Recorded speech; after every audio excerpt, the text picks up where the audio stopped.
Jaga demokrasi, jaga ekonomi.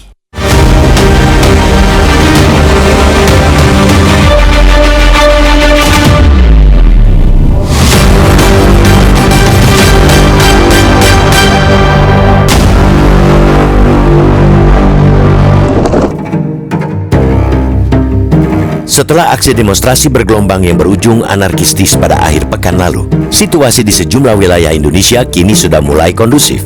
Sebaliknya, yang muncul ialah aksi damai dengan membagikan bunga kepada aparat keamanan meski tetap dalam koridor memprotes kebijakan pemerintah dan menuntut penghentian aksi represif aparat. Tidak ada lagi aksi adu otot masa aksi dengan aparat keamanan. Yang ada kini adalah adu bahu. Masa aksi dan aparat keamanan saling berpelukan di tengah aksi damai. Mereka juga bahu-membahu membersihkan bekas-bekas kerusakan akibat bentrokan selama demonstrasi.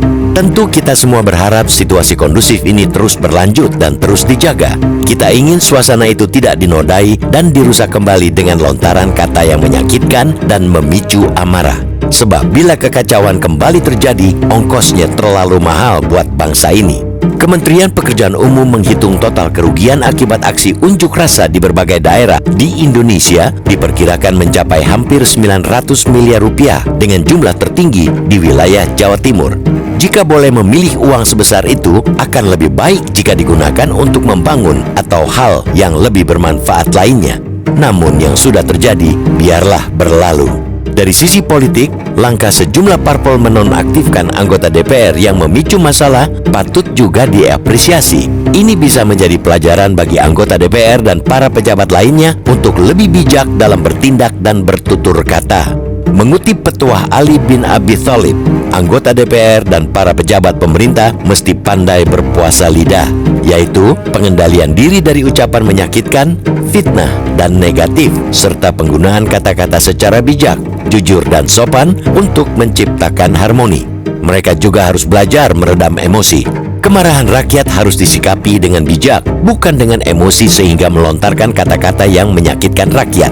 Di masa mendatang, ada baiknya parpol melakukan tes kejiwaan terhadap calon-calon legislatifnya untuk mengetahui tingkat emosi mereka.